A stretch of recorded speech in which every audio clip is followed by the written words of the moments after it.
Hi friends, welcome back to my new vlog. ನಾನು ನಿಮ್ಮ ಪ್ರೀತಿಯ ನಿವೇದಿತಾ ಎಚ್. ನಾವಿವಾಗ ಎಲ್ಲಿಗೆ ಹೊರಟಿದ್ದೀವಿ ಅಂದರೆ ಸರ್ಕಾರಿ ಶಾಲೆ ದಿಂಡಳ್ಳಿಗೆ ಹೋಗ್ತಾ ಇದ್ದೀವಿ. ಏನಕ್ಕೆ ಹೋಗ್ತಾ ಇದ್ದೀವಿ ಅಂತ ಕೇಳಿದ್ರ, ನಾವು ಹೋಗ್ತಾ ಇರೋದು ಏನಕ್ಕೆ ಅಂದರೆ ಪೋಕ್ಸೋ ಆ್ಯಕ್ಟ್ ಬಗ್ಗೆ ಅವೇರ್ನೆಸ್ ಮೂಡ್ಸೋಕ್ಕೆ ಹೋಗ್ತಾ ಇದ್ದೀವಿ. ಯಾರ್ಯಾರು ಹೋಗ್ತಾ ಇದ್ದೀವಿ ಅಂತ ತೋರಿಸ್ತಾ ಇದ್ದೀನಿ, ಬನ್ನಿ. ನಾನು ಮತ್ತು ನನ್ನ ತಮ್ಮ ಆಕಾಶ್, ಆಕಾಶ್. ಫ್ರೆಂಡ್ಸ್ ನೋಡಿ, ನಾವು ಇವಾಗ ದಿಂಡಳ್ಳಿ ಶಾಲೆಗೆ ಹೋಗ್ತಾ ಇದ್ದೀವಿ. ನೋಡಿ ಗೈಸ್, ನಾವು ಫೈನಲ್ ಎಲ್ಲಿಗೆ ಬಂದಿದ್ದೀವಿ ಅಂತ ನೋಡಿ. ನಮ್ಮ ಆಕಾಶ್ ಬಂದಿದ್ದಾನೆ ಇವಾಗ, ಏನೋ ಕಿತಾಪತಿ ಮಾಡ್ತವನೆ ನೋಡಿ ಗೈಸ್. ನೋಡಿ ರೆಡಿ ಆಗ್ತವನೆ ಅಲ್ಲಿ ಹೋಗಿ ಪೋಕ್ಸೋ ಆ್ಯಕ್ಟ್ ಬಗ್ಗೆ ಮಾತಾಡೋದಕ್ಕೆ. ಕೈಯಲ್ಲಿ ಏನೋ ಹಿಡ್ಕೊಂಡವನೆ, ಇಲ್ಲ ಗಾಡಿ ಮೇಲೆ ಇಟ್ಟವನೆ. ಬರ್ರಿ ಹೋಗೋಣ, ಅಲ್ಲೆಲ್ಲ ಇದ್ದಾರೆ. ನನ್ನ ಫೇವ್ರೆಟ್ ಸ್ಟೂಡೆಂಟ್ ಯೋಗೀಸ್, ಅವನು ಇನ್ನೊಬ್ಬ ಯೋಗೀಸ್ ಏನೋ ಮಾಡ್ತವನೆ ಚಲ್ಕೆ ತಗೊಂಡು. ಸಚೇತನ ಮಾಡ್ತಿದ್ದೀವಿ, ಬನ್ನಿ ಫ್ರೆಂಡ್ಸ್ ನೀವು ಮಾಡಿ. ಅದಕ್ಕೆ ಬಂದಿದ್ದೀವಿ ಮಾಡಕ್ಕಂತಾನೆ. ಇವತ್ತು ಸಂಭ್ರಮ ಶನಿವಾರ ಅಂತ ಹಂಗೆ ಸ್ಮಾಲಾಗಿ ಒಂದು ಸ್ಕಿಟ್ ಮಾಡಿದ್ರು. ಏನು ಸ್ಕಿಟ್ ಇದು ಅಂತ ಹೇಳಿದ್ರೆ, ಅದೇ ವಯಸ್ಸಾದವರಿಗೆ ಸೀಟ್ ಕೊಡಬೇಕು, ಮತ್ತು ಪ್ರೆಗ್ನೆಂಟ್ ಲೇಡಿ ಅವರಿಗೆ, ಮತ್ತು ಅಂದರು ಕುರುಡ್ರು ಕಾಣಿಸ್ಲಿಲ್ದವರಿಗೆ ಸೀಟ್ ಕೊಡಬೇಕು ಅಂತ ಅರಿವು ಮೂಡಿಸಿದ್ರು. ಯಾವುದೋ ಒಂದು ನೋವಿರ್ಬೋದು, ಆದರೆ ಅವರಿಗಿಂತ ಜಾಸ್ತಿ ವೇತನೆ ಅವ್ರಿಗೆ ತೊಂದರೆ ಇತ್ತು ಇನ್ನೊಬ್ಬರಿಗೆ. ಹಂಗಾಗಿ ಆ ಪ್ರಯಾಣಿಕ ಇನ್ನೊಬ್ಬ ಪ್ರಯಾಣಿಕರಿಗೆ ಏನು ಮಾಡಿದ್ರು, ಸೀಟನ್ನು ಬಿಟ್ಕೊಟ್ರು. ಬಿಟ್ಕೊಡ್ಬೇಕು, ಅದು ಮನುಷ್ಯತ್ವ. ನಿಮಗೆ ಮಾಹಿತಿಯನ್ನು ಕೊಡಕ್ಕೆ ಬಂದಿದ್ದಾರೆ. ಆ ಮಾಹಿತಿ ನಿಜವಾಗೂ ನಿಮ್ಗೆ ಅವಶ್ಯಕತೆ ಐತಿ. ಏನು ಹೇಳ್ತಾರೆ ನೋಡೋಣಂತೆ ಅಣ್ಣ. ಆಮೇಲೆ ನಾವು ಅದರೊಟ್ಟಿಗೆ ನಮಗೂ ಗೊತ್ತಿರೋ ಮಾಹಿತಿಯನ್ನು ಒಂಚೂರು ನಿಮಗೇನು ಇವತ್ತು ವಿಷಯ ತಿಳಿಸ್ಕೊಡೋ ಪ್ರಯತ್ನ ಮಾಡೋಣ. ಮುಗೀತಾ ನಿಮ್ದು ಶುಭ ಶನಿವಾರ, ಸಂಭ್ರಮ ಶನಿವಾರ ಎಲ್ಲ? ಇವಾಗ ಏನಂದ್ರೆ, ಇವಾಗ ನಿಮ್ಗೆಲ್ಲ ಏನು ಕೂರಿಸಿದೀರ ಗೊತ್ತಿದ್ಯಾ? ಪೋಕ್ಸೋ ಅಂತ ಒಂದು ಕಾಯ್ದೆ ಇದೆ, ಅದ್ರ ಬಗ್ಗೆ ಅರಿವು ಮೂಡಿಸೋದಕ್ಕೆ ನಮ್ಗೆ ನನ್ನ ಜೂನಿಯರ್ ಆಕಾಶ್ ಅವ್ರು ಬಂದಿದ್ದಾರೆ. ಅವರಿಗೆ ಕ್ಲಾಸ್ ಒಳಗೆ ಸ್ವಾಗತ. ಬನ್ನಿ ಆಕಾಶ್.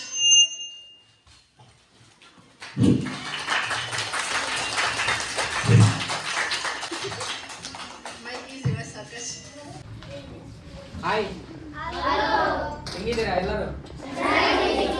ಏನ್ ಸೌಂಡ್ ಇಲ್ಲಲ್ಲ, ಜೋರಾಗಿ ಹೇಳ್ರಿ. ಹೆಂಗಿದ್ದೀರಾ ಎಲ್ಲರೂ?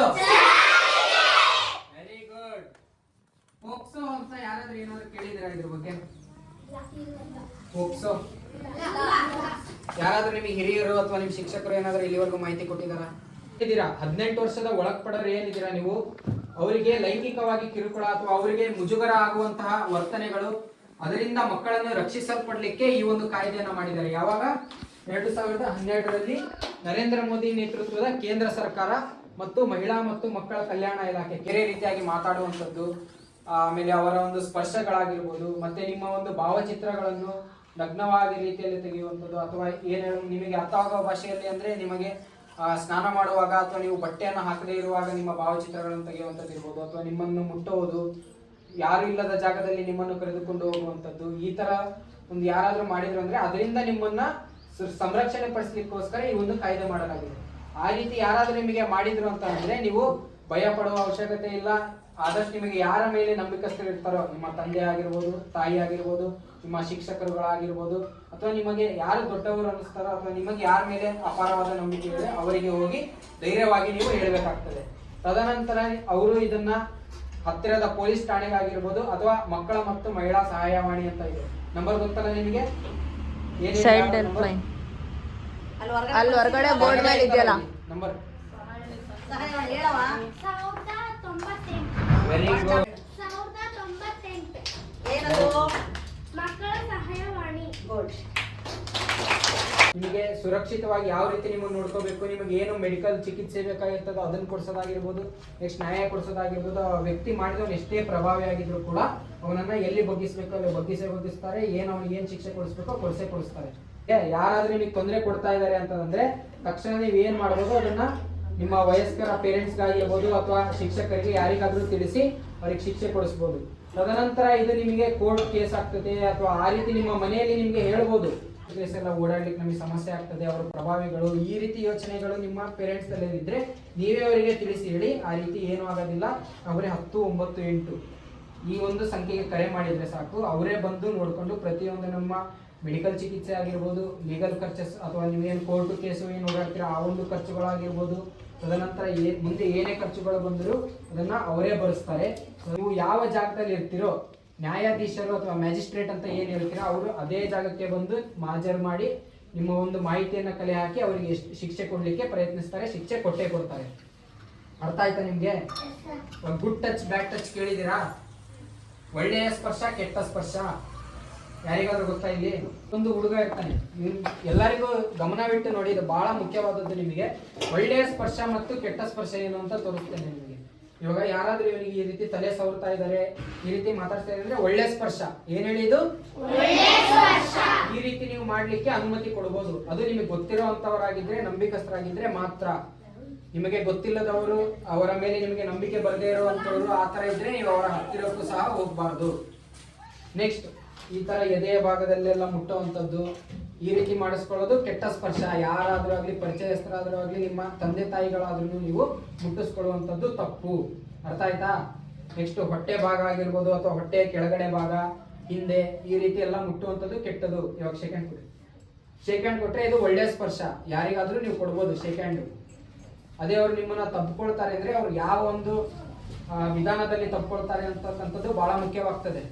ಅದಕ್ಕೆ ನೀವು ಅನುವು ಮಾಡಿ ಕೊಡಬಾರ್ದು. ಅರ್ಥ ಆಯ್ತಾ ನಿಮಗೆ? ಯಾರಾದ್ರೂ ಒಂದು ಬಂದು ಎಕ್ಸ್ಪ್ಲೈನ್ ಮಾಡ್ತೀರಾ ಚಿಕ್ಕದಾಗಿ ಇದನ್ನ? ಮಾಡಿ. ಒಳ್ಳೆ ಸ್ಪರ್ಶ ಅಂದ್ರೆ ಹೆಂಗಿರುತ್ತೆ ಮಾತಾಡು, ಮಾಡೋಡಿ.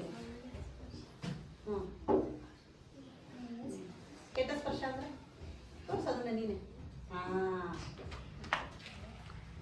ಅಂದ್ರೆ ಯಾರ ಹತ್ರನೂ ಆ ರೀತಿ ಸ್ಪರ್ಶಗಳನ್ನ ಮಾಡಿಸ್ಕೊಳ್ಬಾರ್ದು. ಅರ್ಥ ಆಗ್ತಿದ್ಯಾ? ಥ್ಯಾಂಕ್ಸ್. ಕ್ಲಾಪ್ ಸಕ್ರೆ ಎಲ್ಲರೂ.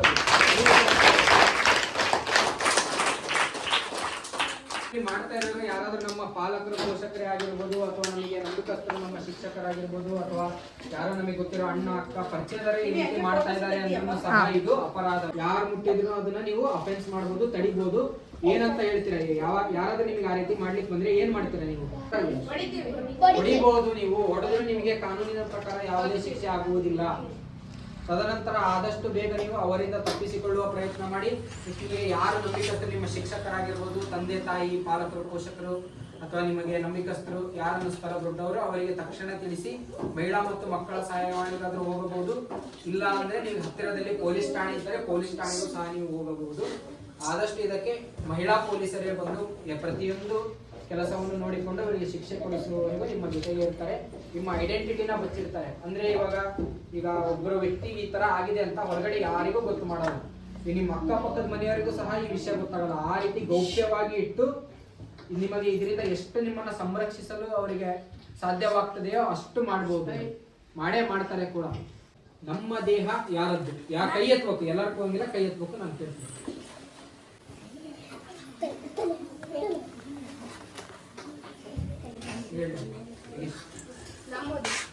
ನಮ್ಮ ದೇಹ ಯಾರದ್ದು? Very good. ಕ್ಲಾಪ್ ಸಕ್ರಿ ಎಲ್ಲರೂ. Next question. ಕೆಟ್ಟ ಸ್ಪರ್ಶ ಒಳ್ಳೆಯದ ಕೆಟ್ಟದ? ಕೈ ಎತ್ತಬೇಕು. ಯಾರು ಹೋಗಿಲ್ಲ. ಕೆಟ್ಟ ಸ್ಪರ್ಶ ಒಳ್ಳೇದು ಕೆಟ್ಟದ್ದು ಅಂತ. Very good. ಕ್ಲಾಪ್. ಕೆಟ್ಟ ಸ್ಪರ್ಶ ಮಾಡಿದಾಗ ನಾವು ತಕ್ಷಣ ಏನು ಮಾಡಬಹುದು? ಹತ್ತಿರದಲ್ಲೇ ಪೊಲೀಸ್ ಸ್ಟೇಷನ್ ಇರುತ್ತೆ, ಅಲ್ಲಿಗೆ ಹೇಳ್ಬೇಕು ಅಥವಾ ಮಕ್ಕಳ ಸಹಾಯವಾಣಿಗೆ ಫೋನ್ ಮಾಡಬೇಕು. ಅದಕ್ಕಿಂತ ಮುಂಚೆ ಏನ್ ಮಾಡ್ತೀರಾ? ಅದಕ್ಕಿಂತ ಮುಂಚೆ ಅವರಿಗೆ ಬೈತೀವಿ, ಅದಾದ್ಮೇಲೆ ಹತ್ತಿರದಲ್ಲಿರೋ ಮನೆಯಲ್ಲಿ ದೊಡ್ಡವರಿಗೆ ಅಥವಾ ಶಾಲೆಲಾದ್ರೆ ಶಿಕ್ಷಕರಿಗೆ ತಿಳಿಸ್ತೀವಿ. ತಿಳಿಸ್ಬೇಕು. ಮಕ್ಕಳ ಸಹಾಯವಾಣಿ ಸಂಖ್ಯೆ ಎಷ್ಟು? ಈಗ ಹೇಳ್ತೀರ ನೋಡೋಣ. ಹೊರಗಡೆ ಎಲ್ಲಾ ಸಂಖ್ಯೆಗಳು, ಪೊಲೀಸ್ ಸ್ಟೇಷನ್ ನಂಬರು ಇದೆ. 1098. Very good. 1098. ಅಥವಾ ಸುಲಭವಾಗಿ ನೆನಪಿಟ್ಕೊಳ್ಬೇಕು ಅಂದ್ರೆ ವೆರಿ ಗುಡ್. ಇದಕ್ಕೆ ಕ್ರಮ 9. ಹುಡುಗರಿಗೂ ಈ ನಿಯಮ ಅನ್ವಯಿಸುತ್ತಾ? ಅನ್ವಯಿಸುತ್ತಾ? ಹುಡುಗರಿಗೂ ಹುಡುಗರಿಗೆ ಹೋಯ್ತಾ ಇದೆ, ಬರೀ ಹೆಣ್ಮಕ್ಳಿಗೆ ಅಷ್ಟೇ ಮಾಡಿರೋದು? ಹೌದು. ಹುಡುಗರಿಗೂ ಅನ್ವಯಿಸ್ತದಾ? ಹೇಳು, ಹೌದು ಅಲ್ವಾ? Very good. ಹುಡುಗರಿಗೂ ಸಹಿತ ಈ ಒಂದು ಕಾಯ್ದೆ ಅನ್ವಯಿಸ್ತದೆ. ಹುಡುಗರಿಗೂ ಸಹಿತ ಯಾರಾದ್ರೂ ಮಾಡಬಹುದು ಈ ರೀತಿ. ಹುಡುಗಿರಿಗೆ ಅಷ್ಟೇ ಮಾಡ್ಬೇಕು ಅಂತ ಏನಿಲ್ಲ. ಇವಾಗಿನ ಕಾಲದಲ್ಲಿ ಜನಗಳ ಮೈಂಡ್ ಸೆಟ್ ಯಾವ ರೀತಿ ಚೇಂಜ್ ಆಗ್ತಿದೆ ಅಂತಂದು ನಿಮಗೆ ಗೊತ್ತಾಗ್ತದೆ. ಸೊ ಹುಡುಗರಿಗೂ ಈ ರೀತಿ ಮಾಡುವಂತದ್ದು ಅಫೆನ್ಸ್. ಅವರು 18 ವರ್ಷದ ಒಳಗಿದ್ದಾರೆ ಅಂದ್ರೆ ಯಾರಿಗಾದ್ರೂ ಮಾಡ್ತಕ್ಕಂಥದ್ದು ಅಫೆನ್ಸ್, ಅಪರಾಧ. ಮತ್ತೇನಾದ್ರು ಕೇಳಲಿಕ್ಕಿದ್ದಾನೆ? ನಿಮಗೆ ಏನಾರ ಕ್ವಶನ್ಸ್ ಕೇಳಲಿಕ್ಕಿದ್ದಾನೆ ನನಗೆ? ಏನಾದರೂ ಡೌಟ್ಸ್? ಏನಾದ್ರು ಡೌಟ್ಸ್ ಏನಾದ್ರು ಇದ್ರೆ ಮುಚ್ಚಿಡುವಂತಹ ವಿಷಯ ಅಲ್ಲ. ಈ ಸಂದರ್ಭದಲ್ಲಿ ನಿಮಗೆ ನಿಮ್ಮಲ್ಲಿ ಈಗೇನು ಮೆಚೂರಿಟಿ ಅಂತ ನಾವು ಹೇಳ್ತೀವಲ್ಲ, ಆ ಬದಲಾವಣೆಗಳು ಆಗ್ತವೆ. ಅಂತ ಸಂದರ್ಭದಲ್ಲಿ ನಿಮ್ಮ ವರ್ತನೆ ಹೇಗಿರ್ಬೇಕು ಆಯ್ತಾ, ಅದನ್ನ ಜೋರಾಗಿ ಎಲ್ಲರಿಗೂ ಹೇಳ್ಕಂತ ಓಡಾಡೋದು, ಆ ರೀತಿಯ ಭಾವನೆಗಳನ್ನ ಇಟ್ಕೊಳ್ಬಾರ್ದು. ನಮ್ಮ ಆಕರ್ಷ್ ಅವರು ಚಾಕ್ಲೇಟ್ ಕೊಡ್ತಾ ಇದ್ದಾರೆ ನೋಡಿ.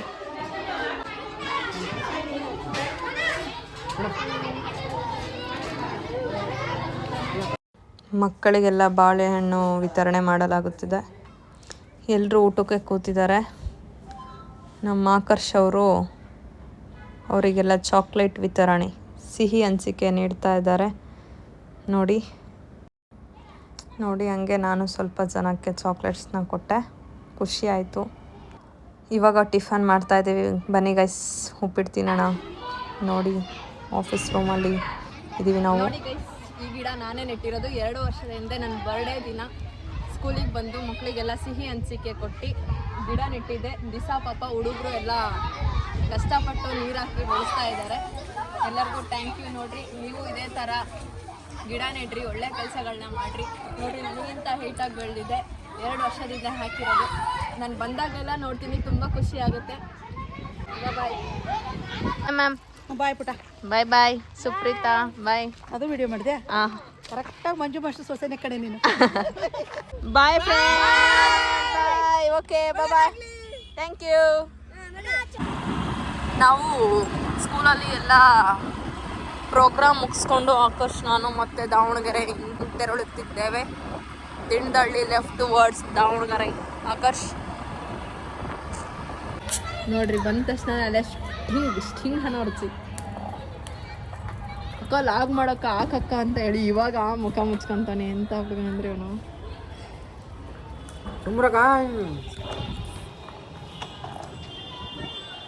ಓಕೆ ಫ್ರೆಂಡ್ಸ್, ನಾವು ದಿಂಡಳ್ಳಿ ಶಾಲೆಗೆ ಹೋಗಿ ಬಂದ್ವಿ, ಸರ್ಕಾರಿ ಶಾಲೆಗೆ ಹೋಗಿ ಬಂದು ಇವಾಗ ಸ್ಟಿಂಗ್ ತೊಗೊಂಡ್ಬಂದು ಸ್ಟಿಂಗ್ ಕುಡಿತಾ ಇದ್ದೀವಿ. ನಾನಲ್ಲ, ನನ್ನ ತಮ್ಮ ಆಕರ್ಷ್ ಕುಡಿತಾ ಇರೋದು. ನಾನು ಸುಮ್ಮನೆ ಕೂತಿದ್ದೀನಿ ಅಷ್ಟೇ.